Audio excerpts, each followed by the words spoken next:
Assalamualaikum warahmatullahi wabarakatuh. Perkenalkan, kami dari kelompok 2 akan mempresentasikan business model Canva. Produk kami adalah makanan, yakni cireng dan salad buah. Sebelumnya, saya akan memperkenalkan anggota kelompok saya terlebih dahulu. Yang pertama ada dia Putri Nuraini dengan NIM akhir 003. Selanjutnya ada saya sendiri, Meita Rania Nazla dengan NIM akhir 026, Rizky Nulyanti dengan NIM akhir 070, Nurul Saada dengan NIM akhir 088, dan Bazli Nafilatul Ula dengan NIM akhir 135.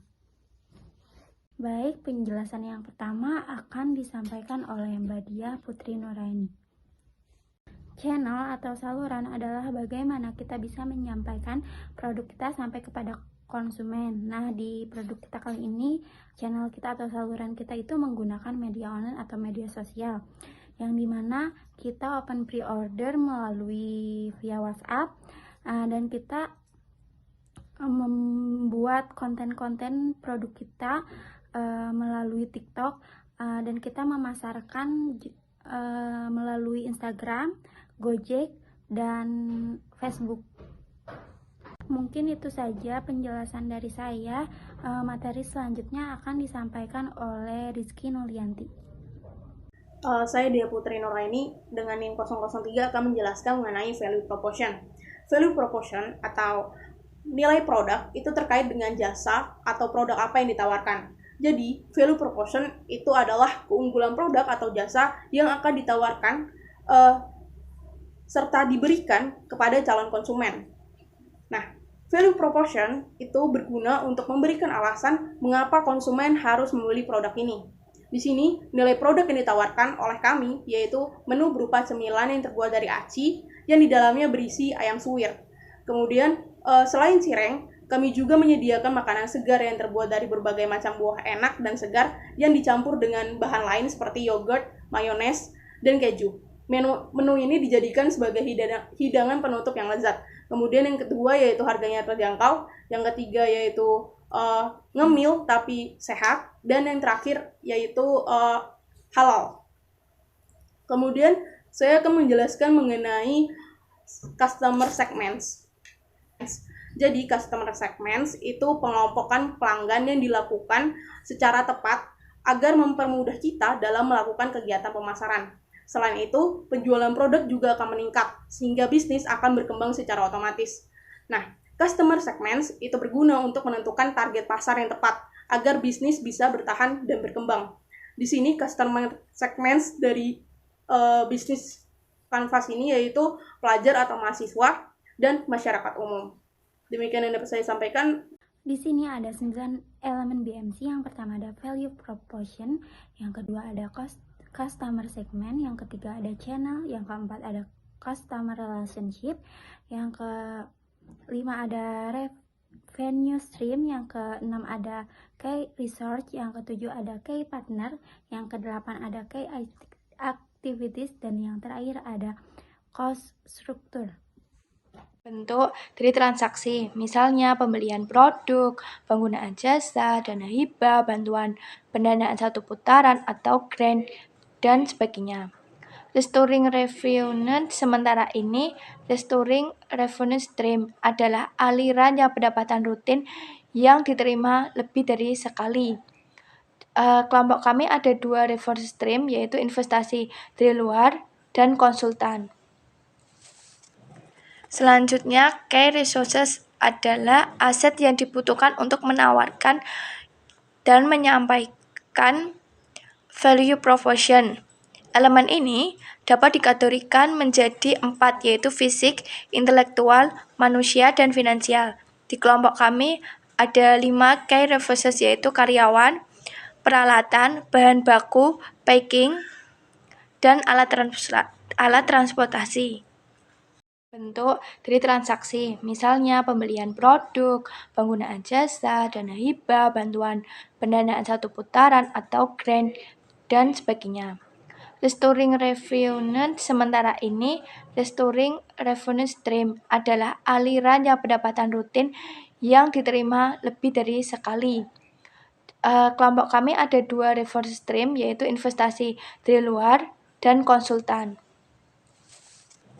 Selanjutnya, key resources adalah aset yang dibutuhkan untuk menawarkan dan menyampaikan value proposition. Elemen ini dapat dikategorikan menjadi 4, yaitu fisik, intelektual, manusia, dan finansial.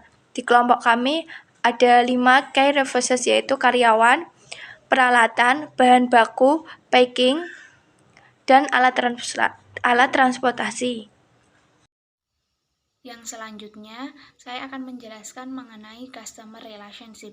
Customer relationship sendiri menitik beratkan pada bagaimana cara kita sebagai penjual untuk menarik hati customer agar terus membeli produk yang kita jual. Di sini kita memiliki beberapa trik, yaitu yang pertama dengan mengenali pelanggan dengan baik, yang kemudian memberikan potongan harga atau diskon kepada pelanggan. Yang ketiga, menawarkan harga yang efisien, dan yang terakhir, terus bersikap sopan dan ramah. Dan yang pasti terus mempertahankan kualitas apa yang kita jual. Kemudian yang selanjutnya mengenai key activities. Key activities sendiri merupakan aktivitas apa yang ada dalam produksi yang kami jalankan. Di sini kita memiliki 4 aktivitas, yaitu yang pertama promosi dengan melakukan pre-order, kemudian yang kedua peracikan bahan-bahan, yang ketiga proses pemasakan, dan yang terakhir pemasaran.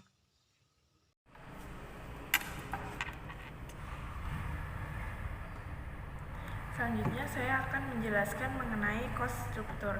Cost structure adalah total keseluruhan biaya yang dikeluarkan perusahaan untuk menunjang seluruh operasional bisnisnya. Cost struktur ini dibagi menjadi 2, yaitu biaya riset dan pengembangan, kemudian biaya operasional. Biaya operasional ini dibagi meliputi pembelian bahan, pemasaran online, gaji, dan transportasi. Contohnya yaitu dengan adanya kumpulan biaya membuat usaha bisnis cireng dan salad buah ini dapat menentukan biaya overhead produksi dengan menggunakan jam kerja langsung sebagai dasar untuk menghitung alokasi biaya. Tahap pertama, bisnis cireng dan salad buah ini perlu mengakumulasi biaya overhead dalam periode waktu tertentu. Setelah itu, usaha tersebut harus membagi biaya overhead dengan jumlah total jam kerja agar mengetahui biaya overhead sesuai jam kerja. Terakhir, bisnis cireng salad ini tinggal mengalihkan biaya per jam kerja dengan jumlah jam kerja yang telah digunakan untuk memproduksi barang. Cara ini dilakukan agar dapat menentukan biaya overhead dalam suatu produk yang dihasilkan pada usaha. Dengan begitu, usaha bisnis cireng dan salad dapat melipat gandakan biaya per jam dengan jumlah jam kerja dalam memproduksi suatu produk agar bisa sampai pada biaya overhead tertentu. Nah, untuk mengoptimalkan pendapatan usaha, kita harus mencari sebanyak mungkin langkah meminimalisir cost structure. Selain itu, karena biaya tetap sangat penting untuk operasional suatu usaha, seorang dengan keterampilan analisis keuangan harus dapat memantau laporan keuangan, di mana laporan keuangan harus menunjukkan apakah ada kemungkinan biaya yang berlebihan dan apakah kegiatan ekonomi menghasilkan keuntungan atau tidak.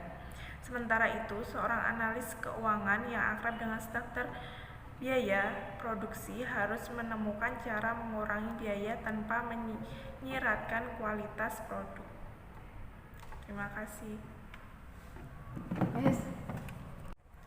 Baik, selanjutnya saya akan menjelaskan mengenai key partner. Key partner adalah pihak-pihak yang bisa kita ajak kerjasama dengan tujuan untuk menyokong dan mengoptimalkan alokasi sumber daya, mengurangi resiko dan ketidakpastian persaingan, serta meningkatkan kinerja. Key partner dari usaha yang akan kami lakukan yaitu dengan kantin sekolah, warung, ojek online, dan influencer.